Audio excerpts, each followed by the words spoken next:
Awalnya cuma demo seperti biasanya. Tapi bayangin kalau demo ini terus-terusan disiram, jadi kerusuhan rasial. Dan berujung kudeta militer. Ngeri kan? Sejarah pernah nunjukin, Indonesia hancur di tahun 1998. Myanmar kolaps di tahun 2021. Pertanyaannya, kalau itu terulang di Indonesia, kira-kira apa yang bakal terjadi sama hidup kita? Semua bermula dari satu hal yang bikin banyak orang geram. Demo di depan gedung DPR muncul karena rencana kenaikan tunjangan dan gaji anggota DPR. Di saat kita lagi susah payah mencari duit, harga sembako naik, duit cepat habis. Wakil rakyat malah mau nambah fasilitas mewah. Mahasiswa dan buruh pun turun ke jalan dan menuntut batalkan tunjangan yang nilainya miliaran, buka-bukaan soal gaji, dan hentikan rencana kenaikan gaji. Awalnya aksi ini berjalan dengan damai, tapi semua berubah drastis gara-gara sebuah video viral. Ada kendaraan Brimob yang menabrak driver ojek online. Video itu langsung menyebar, bikin publik marah besar. Demo yang tadinya fokus ke DPR langsung bergeser jadi kemarahan ke aparat kepolisian. Sejak saat itu, demo makin besar. Di tengah kekacauan, muncul provokator yang manfaatin situasi. Mereka mulai mainin isu rasial, nunjuk etnis tertentu sebagai kambing hitam. Ada juga yang menyebar isu bahwa akan ada juga kemungkinan untuk kudeta militer. Kalimat ini bikin suasana makin mencekam. Jadi kalau ditarik dari garis besar, masalahnya jelas. Kebijakan DPR ini bikin demo, lalu insiden viral bikin amarah publik memuncak, lalu situasi melebar jadi amarah massal, sampai akhirnya provokasi rasial dan isu kudeta. Dari sinilah kondisi negara kita, baik dari segi uang maupun dari segi pemerintahan, sedang tidak baik-baik saja dan bisa berdampak langsung ke kehidupan kita. Tahun 1998, Indonesia ngalamin hal paling pahit. Awalnya, krisis finansial Asia bikin rupiah jatuh parah. Dari 2.500 per dolar, tiba-tiba anjlok sampai 16.000. Harga beras, bensin, semua naik gila-gilaan. Rakyat marah, mahasiswa pun turun ke jalan. Dan tiba-tiba, isu rasial muncul. Etnis Tionghoa dijadiin kambing hitam. Kerusuhan Mei 1998 pun meledak. Toko-toko dijarah, bisnis hancur, ribuan orang jadi korban. Akibatnya, investor asing kabur, saham anjlok, inflasi tembus 70%. Jutaan orang yang tadinya hidup normal tiba-tiba jadi miskin.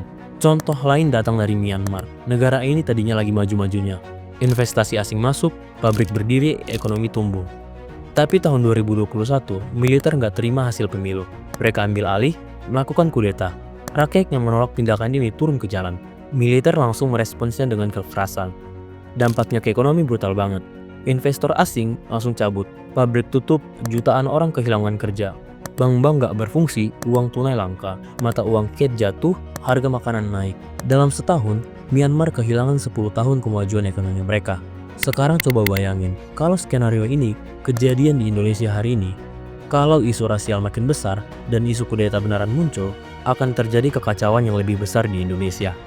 Mulai dari bisnis kecil tutup, pasar panik, dan harga sembako makin naik. Lalu, investor asing keluar, saham anjlok, dan PHK massal terjadi.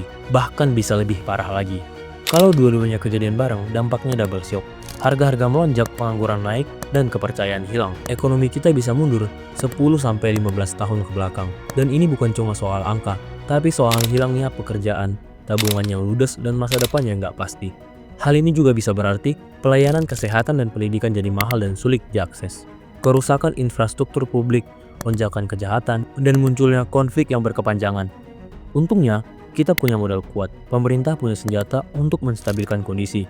Contohnya, cadangan devisa kita yang lebih dari 140 miliar dolar. Cadangan devisa ini ibarat tabungan negara. Tujuannya, biar pemerintah punya amunisi untuk menjaga nilai tukar rupiah dan mencegah krisis yang lebih parah. Tapi semua senjata itu nggak ada gunanya kalau stabilitas sosial dan politik hancur. Karena begitu provokasi ras dan isu kudeta muncul, kepercayaan publik langsung hilang. Saat kepercayaan publik sudah hilang, cadangan devisa sebesar apapun tidak akan mampu menahan laju keruntuhan ekonomi. Lalu apa yang bisa kita lakukan? Pertama, jangan mudah termakan provokasi. Kita harus bijak memilah informasi, apalagi yang sifatnya adu domba. Cek fakta dari sumber terpercaya sebelum menyebarkannya. Kedua, gunakan suara kita dengan damai. Sampaikan aspirasi dengan cara yang konstruktif, tanpa merusak fasilitas umum atau melukai sesama. Karena cara terburuk untuk menyampaikan protes adalah dengan merusak. Sekarang, Indonesia ada di persimpangan. Apakah kita belajar dari sejarah atau ngulangin kesalahan yang sama? Gimana menurut kalian? Apa yang bisa kita lakuin supaya kejadian ini nggak terulang? Share pendapat kalian di kolom komentar, dan jangan lupa like, share, dan subscribe channel ini.